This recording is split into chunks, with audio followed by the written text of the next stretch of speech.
दोस्तों welcome back to my channel. कैसे हो? स्वागत है आपका मेरे चैनल दीपक लर्निंग ब्लॉग्स में। तो दोस्तों आज है 18 नवंबर और दिन है अभी शुक्रवार का। तो दोस्तों अभी बज रहे हैं शाम के 7:30 और मैं सोचा मैं आपको आज का अपडेट दे दूं कि आज मैंने ओला उबर पोर्टर के साथ कितने काम किया, कितना अर्न किया और आप कैसे काम कर सकते हैं। तो दोस्तों आपको तो पता ही होगा, मैं अपनी सबसे पहले ड्यूटी सुबह 8 बजे लॉगिन कर देता हूँ, क्योंकि 8 बजे मैं लॉगिन कर देता हूँ क्योंकि सुबह सुबह अच्छी अच्छी राइडें आ जाती हैं, जिस वजह से काम और आसान हो जाता है। तो दोस्तों मैंने अपनी ड्यूटी को सुबह 8 बजे लॉगिन किया था। तो 8 बजे ड्यूटी लॉगिन करने के बाद जो मेरे पे पहली राइड आई थी वो थी ऊबर पे आई थी। ऊबर पर आई थी क्योंकि मैं आज इंदिरापुरम से अपनी दिन की शुरुआत कर रहा था, तो इंदिरापुरम में खड़ा था तो ऊबर पर एक राइड आई। ऊबर पर जो एक राइड आई थी वो थी दिलसाद गार्डन की, जिस राइड को 1 किलोमीटर से पिक करना था। तो उस राइड को 1 किलोमीटर से पिक किया और उसे दिलसाद गार्डन में ड्रॉप किया। जस्ट दिलसाद गार्डन में बैठा ही था कि 5 मिनट बाद एक और राइड आ गई, जो कि कमला मार्केट की थी। कमला मार्केट इधर सिविल लाइंस के पास की राइड थी। तो जस्ट उसे 2 किलोमीटर से पिकअप करना था और 2 किलोमीटर से पिकअप करने के बाद उसे सिविल लाइंस कमला मार्केट के पास ड्रॉप किया। तो कमला मार्केट के पास ड्रॉप करने के बाद मैंने अपने आसपास की लोकेशन को चेक किया, तो सदर बाज़ार वहाँ से 4.5 किलोमीटर दूर दिखा रहा था, जबकि करोल बाग 3.5 किलोमीटर दूर दिखा रहा था।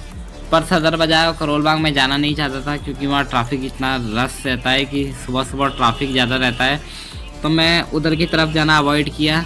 तो उधर की तरफ जाना जब मैंने अवॉइड किया तो मैंने अपने आसपास के इंडस्ट्रियल एरिया को देखा। तो मेरे पास सबसे जो पास में इंडस्ट्रियल एरिया था वो मायापुरी का था, और मैं मायापुरी के इंडस्ट्रियल एरिया में जाना पसंद करता हूँ क्योंकि वहाँ से पोर्टर के बजने के चांसेस बहुत ज़्यादा रहते हैं। तो मैंने ओला पर वहाँ से लोकेशन लगा दी गोटू की मायापुरी के लिए। तो मायापुरी के लिए लोकेशन लगा दी तो तुरंत एक राइड आ गई मेरे पे, जो कि थी मोती नगर की। तो मोती नगर की वो राइड थी, तो मैंने उस राइड को ड्रॉप किया। और जब मैंने उस राइड को ड्रॉप किया तो उसके बाद मैंने देखा कि जो मायापुरी था वो 3-4 किलोमीटर की दूरी पे था। तो मैं खाली खाली मायापुरी की तरफ चला गया। तो मायापुरी जाने का फ़ायदा ये रहता है दोस्तों, क्योंकि वहाँ से ऑर्डर निकलते रहते हैं और पोर्टर के बजने के चांसेस काफ़ी ज़्यादा हाई हो जाते हैं।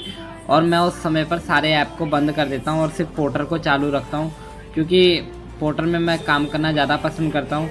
तो दोस्तों मायापुरी में बैठा था तो मायापुरी से ऑर्डर आया, जो कि मायापुरी में जब मैं बैठा था तो मायापुरी से एक ऑर्डर था पोर्टर में बजा, जो करीबन 415 रुपये का ऑर्डर था, जो कि था गाज़ियाबाद प्रताप विहार से आगे का, प्रताप विहार से आगे हिंडन नदी के बगल में कोई गाज़ियाबाद करके है, वहाँ का वो ऑर्डर था। तो वहाँ उस ऑर्डर को ड्रॉप किया जो कि 415 रुपये का था। तो मैंने आपको बताया कि आप भी अपने आसपास के इंडस्ट्रियल एरिया में जा सकते हैं, क्योंकि इंडस्ट्रियल एरिया में क्या है, पोर्टर बनने के चांसेस बहुत ज़्यादा हाई रहते हैं। तो मैंने उस पार्सल को वहाँ ड्रॉप किया जो गाज़ियाबाद में था। तो गाज़ियाबाद में जस्ट बैठा था तो वहाँ पे काफ़ी देर इंतज़ार किया।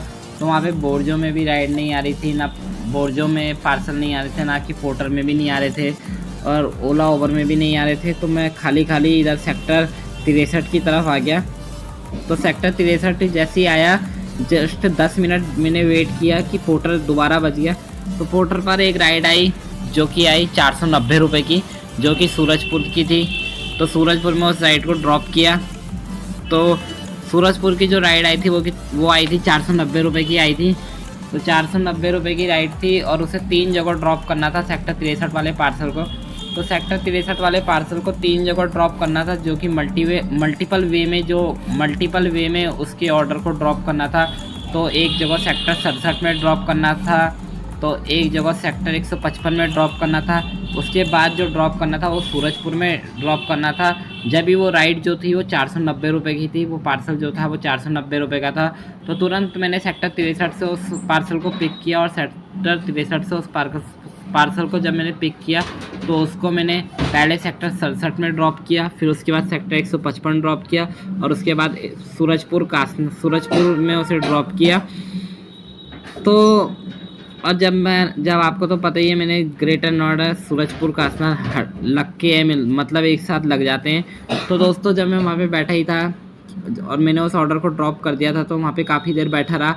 तो वहाँ पे जब काफ़ी देर बैठा रहा तो वहाँ पे कोई ऑर्डर नहीं आ रहा था। और आपको तो पता ही है कि ग्रेटर नोएडा में ऑर्डर बिल्कुल मतलब जाते ही ऑर्डर मतलब ऑर्डर पे पनौती सी लग जाती है कि ऑर्डर वहाँ बजने का नाम ही नहीं लेते। अगर बाय चांस बज गया तो वो आपकी किस्मत है, वरना बहुत कम चांसेस होते हैं कि वहाँ से आपको ऑर्डर मिल जाए।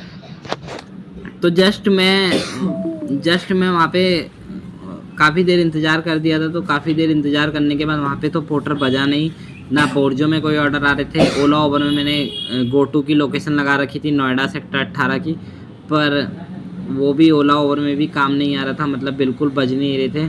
तो मैं खाली दोस्तों इधर सेक्टर 144 की तरफ आ गया, जो कि 13-14 किलोमीटर में खाली आया, जो कि सेक्टर 144 की तरफ आ गया। तो सेक्टर 144 में जस्ट जैसे ही पहुँचा ही था कि वहाँ पे एक राइड आ गई जो कि सेक्टर 127 की थी। तो सेक्टर 127 उसे ड्रॉप किया, जो कि 11 किलोमीटर की राइड थी, जो कि ओला में आई थी। तो ओला में जब सेक्टर 127 ड्रॉप किया तो ओला में जब राइड को ड्रॉप करने के बाद तुरंत ऊबर पर एक राइड आ गई, जो कि ऊबर पे जो राइड आई थी वो थी सेक्टर 20 की।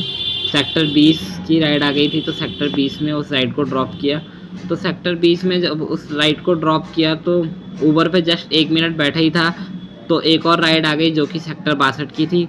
तो सेक्टर 62 की राइड को मैंने पिक किया और उसको सेक्टर 62 में ड्रॉप किया। तो दोस्तों मैंने सुबह दिन की शुरुआत इंदिरापुरम से की थी और लास्ट में जाकर भी मैं सेक्टर 62 की तरफ ही आ गया था। तो सेक्टर 62 से घर लगभग ज़्यादा दूर नहीं है, तो 2-3 किलोमीटर घर पास में ही था, तो मैं घर की तरफ चला गया।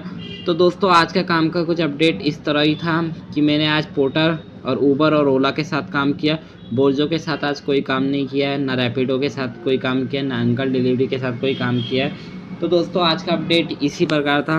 आज आई होप आपको अगर वीडियो पसंद आई होगी तो वीडियो को लाइक करें, वीडियो को शेयर करें, वीडियो को सब्सक्राइब करें और बने रहें दीपक लर्निंग ब्लॉग्स में।